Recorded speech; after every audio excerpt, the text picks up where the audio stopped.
ஒரு சூப்பரான ரெசிபியோடு வந்திருக்கேன். வீடியோவை கடைசி வரைக்கும் ஸ்கிப் பண்ணாமல் பாருங்கள். டின்னருக்கு இன்றைக்கி நம்ம வீட்டில் சென்னா கிரேவி தான். ஒயிட் அண்ட் பிளாக் 2 சென்னாவையும் மிக்ஸ் பண்ணி ஆஃப்டர்நூனே ஊற போட்டு வச்சுட்டேன். ஒரு 5 to 6 ஹவர்ஸாவது அது ஊறணும் அப்படின்றதுக்காக போட்டு வச்சுட்டேன். நல்லா ஊறினதுக்கப்புறமா இந்த மாதிரி ஒரு குக்கரில் நம்ம ட்ரான்ஸ்ஃபர் பண்ணிவிட்டு கொஞ்சம் சால்ட்டு, தேவையான அளவு தண்ணி ஊற்றி ஒரு 5 to 6 விசில்ஸ் வரைக்கும் நல்லா சாஃப்டாக ஆகிற மாதிரி குக் பண்ணி எடுத்து நம்ம தனியாக வச்சுக்கணும். இதுக்கு நான் வந்து ஒரு ஆனியன், ஒரு டொமேட்டோ மட்டும்தான் நான் யூஸ் பண்ணேன். இதுவே போதுமான அளவு. அண்ட் நான் வீடியோவில் காமிச்சிருக்க மாதிரி சாப் பண்ணி வச்சுக்கோங்க. ஒரு பெரிய ஆனியன், டொமேட்டோ, சில்லி அண்ட் கொஞ்சம் புதினா. என்னென்னன்றதை மேலே ஸ்க்ரீன்லேயே நான் கொடுத்துருக்கேன். ஸோ பார்த்து தெரிஞ்சுக்கோங்க. சென்னா வேக வச்சு அதே குக்கரில் தான் இப்போ நான் செய்ய போகிறேன். ஸோ அந்த குக்கரை வச்சுட்டு அதில் ஆயில் போட்டுட்டு எல்லா ஸ்பைசஸும் கொஞ்சம் கொஞ்சம் ஆட் பண்ணியிருக்கோங்க. நல்லா பாருங்கள், நான் இதில் சோம்பு ஆட் பண்ணலை. ஏன்னா லாஸ்ட்டாக நம்ம ஒரு பேஸ்ட் ரெடி பண்ணுவோம், அதுக்கு தேவைப்படும் சோம்பு. ஸோ அதுக்கப்புறமா வெங்காயமும் பச்சை மிளகாவும் ஆட் பண்ணிவிட்டு நல்லா வதக்கிக்கோங்க. ஒரு tablespoon ginger garlic paste add பண்ணி நல்லா வதக்கிடுங்க.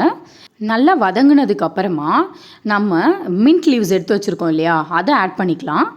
அதை ஒரு நிமிஷம் குக் பண்ணிவிட்டு அது கூடவே தக்காளியும் நம்ம ஆட் பண்ணிக்கலாம். ஸோ எடுத்து வச்சுருந்த தக்காளி அதையும் ஆட் பண்ணி நல்லா மிக்ஸ் கொடுத்துக்கோங்க. இது குக் ஆகட்டும். அதுக்குள்ளே நம்ம ஒரு பேஸ்ட் ரெடி பண்ணிடலாம். கொஞ்சமாக கோகோனட்டு, சாப் பண்ண கோகோனட்ஸு, அதுக்கப்புறம் ஒரு டேபிள் ஸ்பூன் வந்து சோம்பு நான் ஆட் பண்ணியிருக்கேன். அதுக்கப்புறமா கொஞ்சமாக வந்து முந்திரியும் உடச்ச கடலையும் நான் ஆட் பண்ணியிருக்கேன். இதை நல்லா பேஸ்ட் மாதிரி அரைச்சி ரெடி பண்ணி வச்சுக்கோங்க. இப்போ பார்த்திங்கன்னா எல்லாமே நல்லா வதங்கிடுச்சு. இப்போ நம்ம மசாலா பவுடர்ஸ் எல்லாம் ஆட் பண்ணிக்கலாம். இந்த டைமில் ஒரு table spoon red chilli powder, அதுக்கப்புறமா கொஞ்சமாக, அதாவது ஒரு 3/4 டேபிள் ஸ்பூன் இருக்க மாதிரி தனியாத்தூள், அதுக்கப்புறம் ஒரு 1/2 டேபிள் ஸ்பூன் கரம் மசாலா. நான் ஸ்க்ரீன்லேயும் கொடுத்துருந்தேன், உங்களுக்கு டவுட் இருந்தால் செக் பண்ணிக்கலாம். ஸோ இதை போட்டு நல்லா மிக்ஸ் பண்ணிக்கோங்க.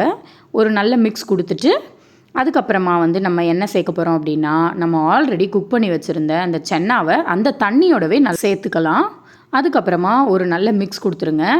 இதை நல்லா மிக்ஸ் பண்ணிவிட்டு இதுக்கப்புறம் நம்ம என்ன பண்ண போகிறோம் அப்படின்னா, ஆல்ரெடி நம்ம வந்து ஒரு பேஸ்ட் ரெடி பண்ணி வச்சுருக்கோம் இல்லையா, தேங்காய் விழுது, அதை இப்போ நம்ம ஆட் பண்ணிக்கலாம்.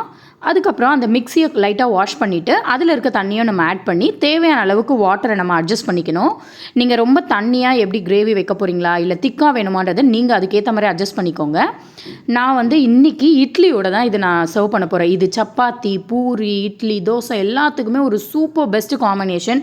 ட்ரை பண்ணி பார்த்துட்டு உங்களுக்கு பிடிச்சிருந்துச்சுன்னா கண்டிப்பாக என் சேனலில் சப்ஸ்கிரைப் பண்ணிக்கோங்க. ட்ரை பண்ணி பாருங்கள், ரொம்ப டேஸ்டியாக இருக்கும். அகைன் இதை க்ளோஸ் பண்ணி ஒரு 2 விசில் மட்டும் விட்டு எடுத்துருங்க. இந்த கன்சிஸ்டன்சிக்கு இது ரெடி ஆகிடும்.